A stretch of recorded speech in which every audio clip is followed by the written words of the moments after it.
Skomer is a really special place for so many people, and I first came here when I was 19 as a volunteer, and it was the first island that I'd ever stayed on and really got to know.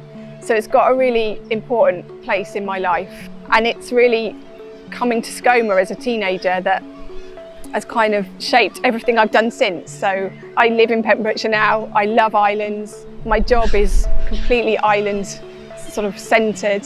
So that initial contact with Skomer has shaped everything I've done through my career, and to the point of where I live and where I hope I'll live for the rest of my life. So I'm Lisa Morgan, Head of Islands and Marine for the Wildlife Trust South and West Wales, and my role covers everything to do with the sea really, which is quite a big remit, but a big part of it is looking after or helping to look after Skomer and Skomer Islands, which is a hugely fun part of my job, and I get to come and spend days on Skomer like this. But it also covers anything to do with the marine environment across the whole of our region, from Aberystwyth right round to Cardiff. Puffins is what everyone comes to see here, but actually there's so much more going on Skomer.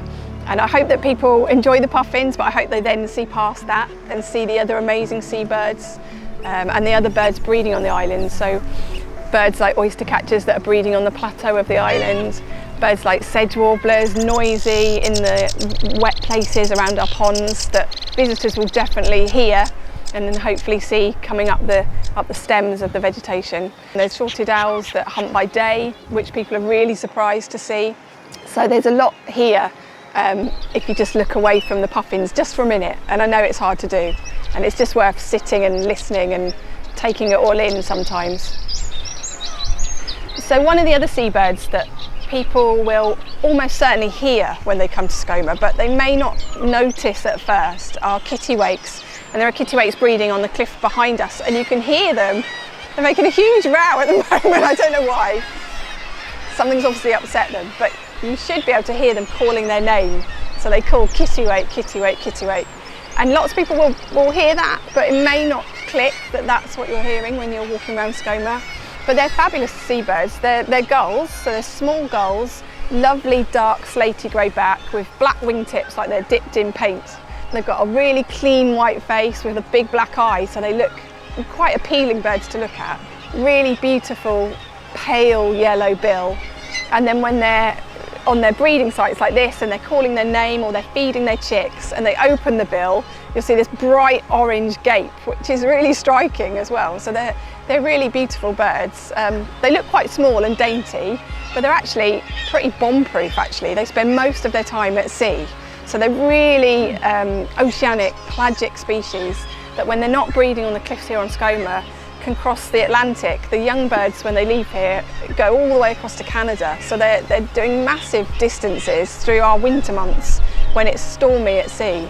Kittiwakes are a little bit unlike some of the other cliff nesting birds that you'll see. So on Skomer you'll see cliffs full of guillemots, razorbills, fulmars, and then underneath you'll see kittiwakes. And they're a little bit different in that they actually build quite a big nest, and they will come onto the island. So they return and start nest building at the start of May, and you'll see kittiwakes from the coastline here heading inland to Skomer's ponds and ripping up the vegetation, which is great because you see them really close from the hides here on Skomer.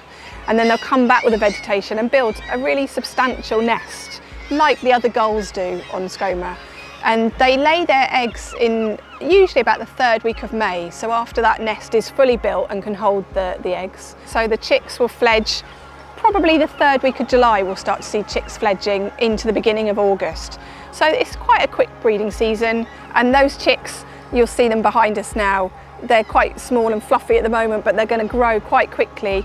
And as soon as their wings are just about the same length as their tail and they're feathered, they'll be able to fledge and leave the island. So although kittiwakes are really well adapted to life at sea, they are actually one of the seabirds that's really struggling in the UK and across the whole of their range, which is very northern. Since I've been coming to Skomer, there's probably 1,000 less pairs of kittiwakes breeding on Skomer than there were at that time. So we currently have about 1,500 breeding pairs. And as I say, that number has declined quite dramatically. In Wales, Kittiwake populations probably peaked in the 1980s, middle of the 1980s, at about 9,000 pairs. That number has declined by 50% to where we are today. So it's been a big crash in numbers. The main culprit is almost certainly lack of food, and that food supply is in decline. And it's probably because the sea surface temperature is rising. As that happens, we lose some of those species that they feed on, and in turn, kittiwake productivity and survival goes down. And that's why we're starting to see now the adult population declining quite dramatically. The kittiwakes behind me on the cliff here, they're really well studied seabirds, and this cliff is one of our seabird study plots, and our seabird researchers and the academic partners that we work with here on Skomer have been studying birds on this cliff for over 30 years. Some of the birds are colour ringed as well, so that the researchers can identify the same individual year on year, and that's how we know about things like adult survival. We know that it's declining. We are concerned about kittiwake right across the region, and I think the ongoing research, so continuing that research, is the most important thing we can do to follow those trends and then try and apply that to what's happening in the wider marine environment. Skomer is so precious to us as a wildlife trust, but also just to the people that live locally to it, and people that travel great distances, you know, from abroad to come and visit the island for the day. So you kind of see that everyone feels something special when they come here.